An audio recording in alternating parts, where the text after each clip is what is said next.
Ada dulu setahun lebih ya kita ngobrol sama Kiai Imad dan teman-teman di Pleret itu mengenai melanjutkan apa yang disampaikan Gus Ketum, Gus Yahya, Kiai Yahya Khalil Stakuf itu mengenai nutfah nubuwah dan nutfah dajjaliyah.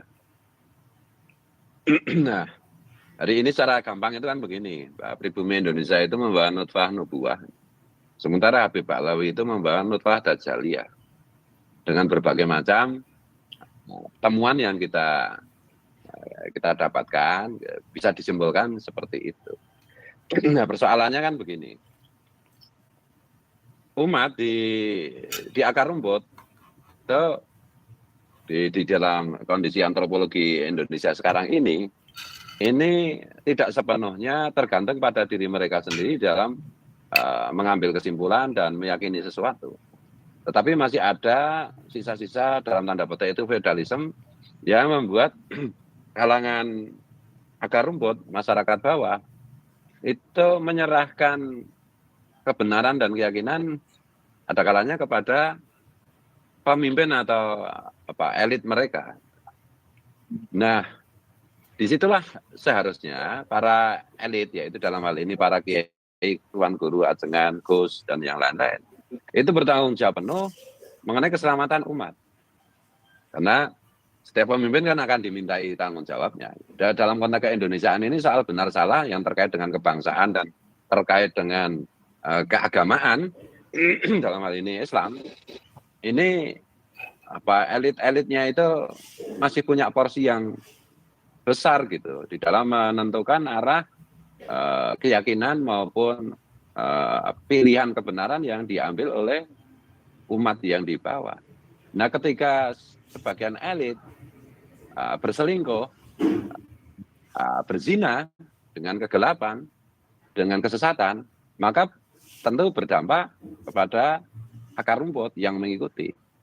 Saya itu tidak pernah menyalahkan akar rumput apapun yang terjadi, gitu. Tapi yang saya salahkan adalah elitnya. Karena sesuai dengan kaidah, rusaknya satu bangsa itu ya karena rusaknya para pemimpinnya, para ulamanya. Nah, hari ini saya melihat masih banyak elit keagamaan kita dan elit kebangsaan kita yang karena kepentingan egois, duniawiah, materialitas yang mereka pertahankan, mereka rela menempatkan kelompok masyarakat bawah, grassroots, di tepi jurang neraka. Masalahnya begitu. Nah, ini perlu kita pikirkan bersama-sama, atau kita serukan dengan keras, dengan tegas kepada elit-elit masyarakat kita.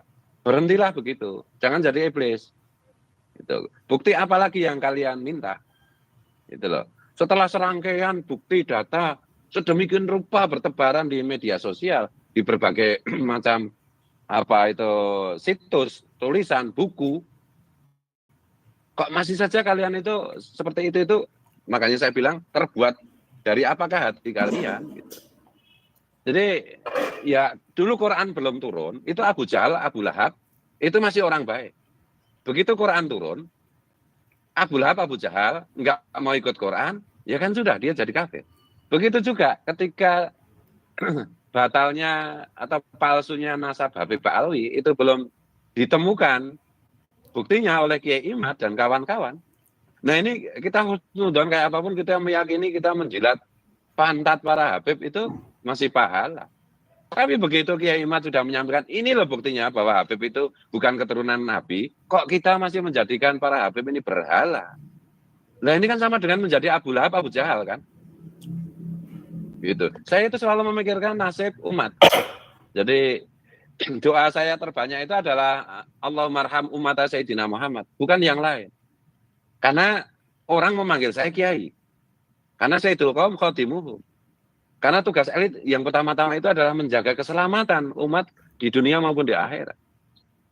Kira-kira kegelisahan saya begitu, Kiai Imad. Mungkin Kiai Imad bisa memberikan pencerahan mengenai hal ini. Dan ini juga dalam tanda petik itu kesalahan Kiai Imad. Kenapa Kiai Imad itu cerdas? Kenapa Kiai Imad itu jenius? Sehingga menemukan palsunya nasab Habib. Yang konsekuensinya adalah bahwa kita semua harus mendukung harus berpihak karena kebenaran yang menemukan Kiai Matan. Mungkin ya Abu Jahal itu juga jengkel juga sama Rasulullah. Kenapa Rasulullah itu diangkat jadi Rasul sehingga harusnya itu Abu Jahal baik-baik saja terus menjadi kafir kan. Ini humor Kiai Mat, monggo. Ya, saya juga bingung itu. Dengan saya menemukan itu juga, kitab saya Al-Fiqratul Nahdiyah yang telah mensahihkan nasab Balawi juga sekarang dibentur-benturkan ke diri saya sendiri, Gus Fuad. Karena saya itu 2017, 2018 kan menulis kitab Al-Fiqratul Nahdiyah. Di dalamnya saya sebutkan bahwa termasuk dari keturunan ahli bait adalah para Balawi ini. Nah, dari situ kemudian hari ini Hanif Alatas mengatakan bahwa Imaduddin Utsman masa lalu itu orang baik karena mensahihkan nasab Balawi. Tapi entah kenapa katanya dia kemasukan roh jahat kemudian membatalkan. Nah, padahal karena memang waktu itu kita memang seperti itu yang kita ketahui. Ya, samalah posisi saya ini seperti Sultanul Muhibbin Syekh Gus Fuad Pleret, di mana waktu itu sebelum kita ini menerima atau mendapatkan kebenaran tentang mereka bukan turun Nabi, ya tempat saya, rumah saya ini tempat persinggahan para kabib-kabib. Kalau dia datang dari Palembang mau ke Jakarta, mereka mampir kemari. Kalau dari sini mau haul ke Palembang juga itu mampir, karena Banten itu persinggahan mau nyebrang ke Palembang mau ke Lampung. Nah, tetapi ketika kita telah menemukannya, kita tidak boleh lagi untuk melawan kebenaran yang kita temukan sendiri, walaupun itu mengurangi hubungan saya dengan beberapa teman-teman para habaib ini. Saya banyak teman para habaib, banyak yang sering datang kemari. Dari mulai saya membahas nasab, nggak ada yang datang-datang lagi. Sama seperti Kiai Sodako dari Surya Jawa Tengah itu, mereka rindu juga katanya udah 2 tahun nggak datang-datang habaib ke rumahnya. Begitu pula saya. Karena sekali lagi, ketika kita ini membicarakan tentang batalnya nasab para Balawi, ini bukan karena memang kita benci mereka dari awal, bukan. Tapi kita ketika memiliki keraguan, karena yang datang-datang ke rumah saya itu kan relatif tidak sama dengan yang ada di media-media sosial itu yang ceramah mencaci maki dan lain sebagainya. Tapi ketika saya melihat yang mencaci maki dan membuat berbagai macam tindakan-tindakan yang merugikan bangsa Indonesia bahkan negara Indonesia, itu kita timbul keraguan itu, kemudian kita mencari informasi, kemudian kita meneliti dengan kesimpulan yang kemudian hari ini telah terbukti bahwa mereka bukan keturunan Nabi dari sisi ilmu sejarah, dari sisi ilmu nasab, dari sisi tes DNA. Lalu kemudian kita sekarang tidak menerimanya. Nah, ini ketika dikiaskan oleh Gus Fuad dengan Abu Jahal dan Abu Lahab, ya memang kenyataannya seperti itu. Abu Lahab itu pamannya Nabi, itu orang yang baik. Ketika Rasulullah itu lahir, Abu Lahab itu memerdekakan seorang budaknya karena saking senangnya Nabi Muhammad lahir. Tetapi ketika Nabi Muhammad ini diangkat oleh Allah menjadi Nabi, kemudian ada faktor-faktor sosiologis yang dialami oleh Abu Lahab sehingga berat untuk menerima kebenaran Nabi Muhammad, ya dia kemudian ada di barisan orang-orang kafir.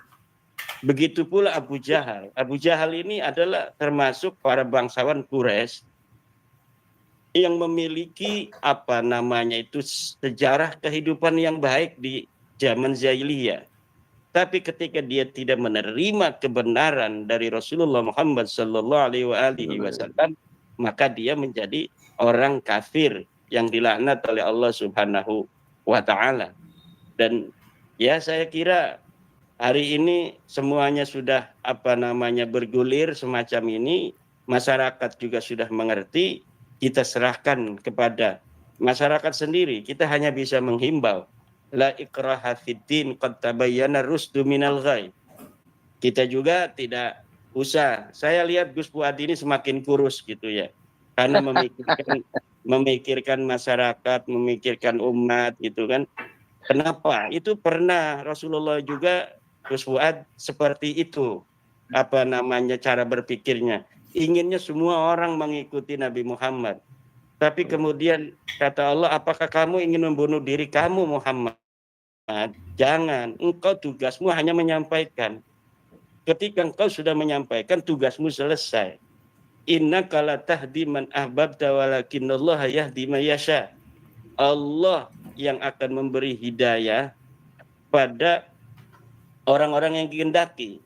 Engkau sendiri tidak bisa memberikan petunjuk bagi orang-orang yang kau cintai.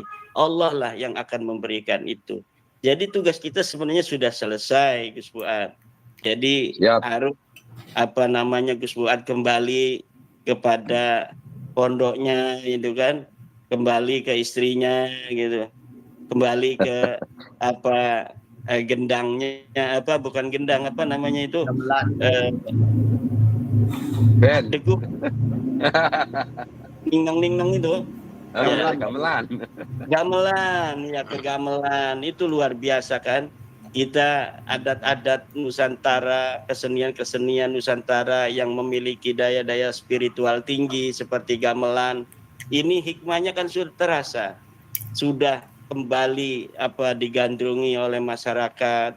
Kemarin saya di Indramayu juga membacakan kidung-kidung suluk gitu yang dulu diajarkan oleh para wali songo, kembali lagi terdengar. Kemudian di beberapa tempat DPD, Dewan Pimpinan Daerah dari PWI itu ketika akan mengadakan pelantikan selalu dari masing-masing daerah itu menampilkan kesenian daerahnya masing-masing yang ada kaitan dengan tradisi-tradisi Islam dan lain sebagainya. Ini adalah hikmah-hikmah yang telah ada, Gus Fuad. Kembali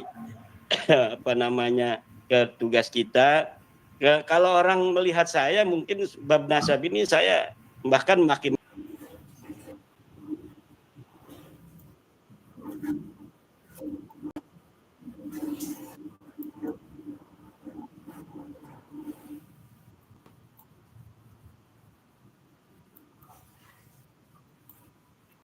di bawah Rasulullah dulu diterima awal itu bukan oleh para pemimpin, tapi oleh orang-orang di bawah.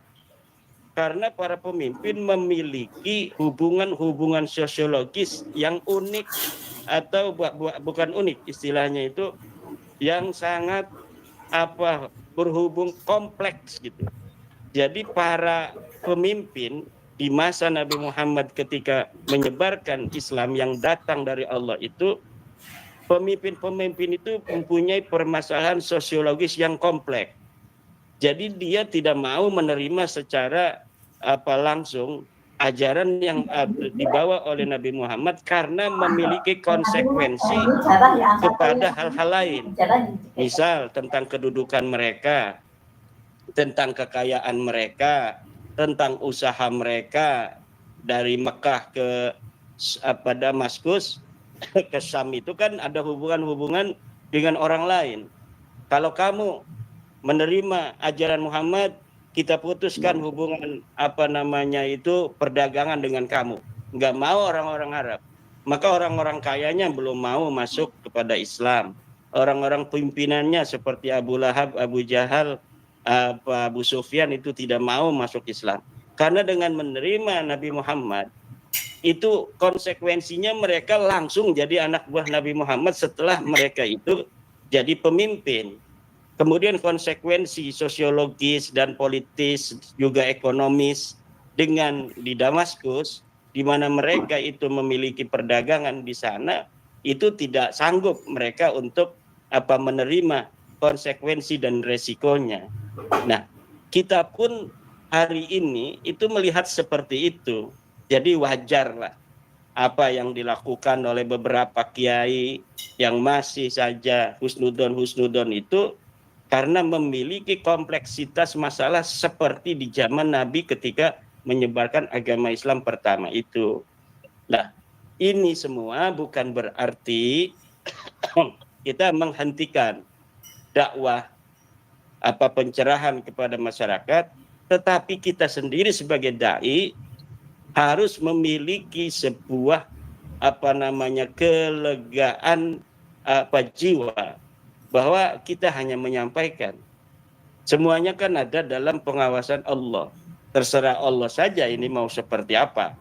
Dengan semangat kita terus untuk menyampaikan, menyusun strategi untuk kebaikan, tetapi dalam bingkai tawakal di dalam hati yang begitu tinggi, sehingga badan tidak terlalu kurus kayak Gus Fuad yang inginnya orang itu semua menerima kebaikan gitu. Saya karena melihat Gus Fuad itu memang ketika meyakini akan kebenaran, kemudian dia pegang kebenaran itu dan dia ingin berbagi kepada orang lain. Kelemahannya Gus Fuad karena sayang dan cintanya itu kepada umat, dia ingin semuanya masuk. Semuanya seperti dia. Ini saya yang sudah tahu, saya mantan muhibbin, saya sultanul muhibbin. Kamu nggak ngerti, nggak paham Balawi, saya yang paham, kan begitu.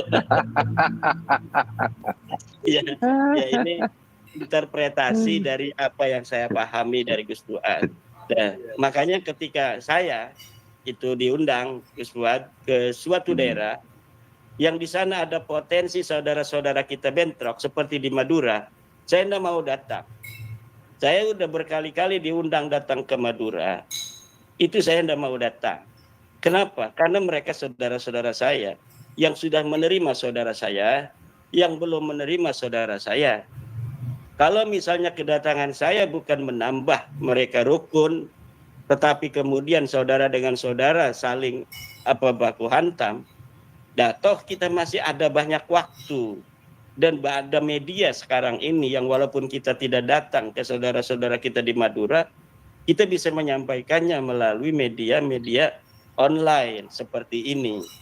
Nah, inilah yang kita harus terus lakukan sebagai penyeimbang dari mereka. Balawi ini kan terus mereka bergerak ke bawah ini. Mereka seakan-akan tidak mau kehilangan apa yang telah mereka raih selama ini. Walaupun dengan itu konsekuensinya mereka akan membenturkan anak-anak bangsa. Coba lihat seorang Dul Qadir Segap itu. Dia ditolak di Tulungagung. Dengan itu saudara-saudara kita dari Madura, dia minta bantuan untuk menjaga. Ya namanya saudara kita dari Madura. Ya katakan siapa orang-orang yang mau mengganggu ini Habib cucunya Nabi, maka berhadapan dengan saya. Lah ini kan luar biasa. Hanya untuk dia menunjukkan bahwa saya tidak bisa ditekan, saya akan tetap datang agar orang-orang yang menolak saya itu orang-orang Tulungagung tidak merasa berbesar hati. Dengan itu saya resikonya apapun akan saya hadapi. Tetapi dia bukan menghadapi sendiri. Dia meminta saudara-saudara saya ini, darah Madura nih, untuk menjaga dia dan bentrok dengan saudara saya dari Tulungagung juga. Itu bukan cara berpikir orang-orang Nusantara seperti saya. Orang Nusantara seperti saya berpikir bahwa demi anak-anak saudara-saudara saya ini tidak bentrok, maka saya nggak mau datang. Tapi Dul Qadir itu berbeda. Untuk menunjukkan saya ini tetaplah sebagai orang yang tidak bisa ditekan, sebagai lebih mulia dari kalian, saya akan datang. Walaupun dengan saya datang akan terjadi bentrokan, saya tidak peduli. Toh itu bukan klan saya, ini orang Madura, ini orang Tulungagung. Nah ini cara berpikir seperti ini, bukan cara berpikir Nusantara. Dan ini saya juga merasa khawatir, karena memang saudara-saudara kita bangsa Nusantara ini bangsa-bangsa kesatria. Dari dulu mereka jago perang. Bagaimana orang Jogja, keraton-keraton itu kan sekarang ini diam, mereka itu lembut tutur kata, mereka ini sopan santun, tapi sejarah membuktikan orang Jogja yang selalu jadi raja dari zaman dulu. Masalah perang, jangan tanyakan perang dengan orang-orang Jogja. Maka jangan macam-macam. Ini orang-orang yang bangsa Nusantara yang diam, yang santun. Kalau sudah saatnya mereka harus bertempur, ya bertempur juga. Dan ini yang kita harus kedepankan cinta kepada bangsa Nusantara yang kita pahami sejarahnya seperti itu. Bahwa mereka yang walaupun hari ini kelihatan sopan, santun, lugu, kalau sudah datang waktunya mereka ini ke medan laga, orang-orang Solo yang sopan santun itu akan menjadi singa. Orang-orang Jogja yang unggah-ungguhnya kuat akan jadi singa. Apalagi kayak orang Madura, orang Banten, orang Batak, orang Aceh. Ya lebih-lebih itu udah kelihatan sekarang masa yang tenang-tenang aja udah begitu. Nah, jadi ini, oleh karena itu cinta ini, ar-rahmah, adalah nomor satu. Di dalam hadis Rasulullah, irhamu man fil ardi, yarhamkum man fis sama. Sayangi orang-orang yang ada di muka bumi ini, maka Allah akan menyayangi maka Allah, malaikat, orang-orang yang akan di langit akan menyayangi kamu. Maka kasih sayang, cinta, rahmah ini harus dikedepankan oleh kita yang sekarang sedang berjuang ini. Jadi walaupun kesel, tapi cinta harus dikedepankan. Karena kita yang memahami watak-watak negeri kita sendiri. Kita tidak mau anak-anak negeri kita bentrok antar mereka. Kita cinta kita untuk semua bangsa Indonesia, setiap anak-anak Nusantara yang hidup di atas tanah air ini, yang sudah puluhan ribu tahun, leluhur kita bersama dalam suka dan duka sampai hari ini kita masih bersama-sama ada di Indonesia. Kerikil sedikit Ba'alwi, jangan sampai kemudian membuat kerekatan cinta kasih antar bangsa Indonesia ini kemudian pudar.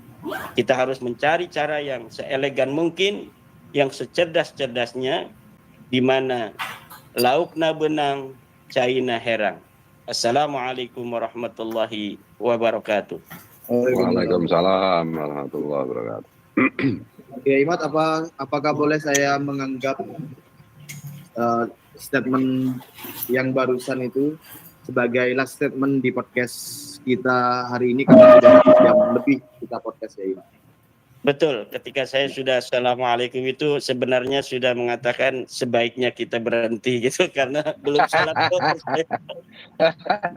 Baik, kepada Gus Fuad sebagai last statement podcast kita pada siang hari ini, dipersilakan.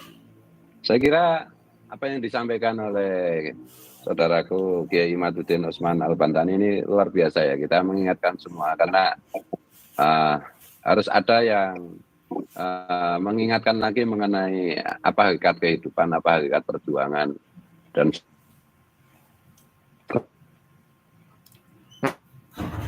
disampaikan oleh Kiai Imad. Dan mudah-mudahan seperti kritiknya Kiai Imad, saya nanti ke depan ini agak gemukan dikit gitu, setelah terlalu kurus kata Kiai Imad. Gitu aja ya. Punten I love you. belum sholat dohor ini. Ya, siap. Baik. Wali Songo bawa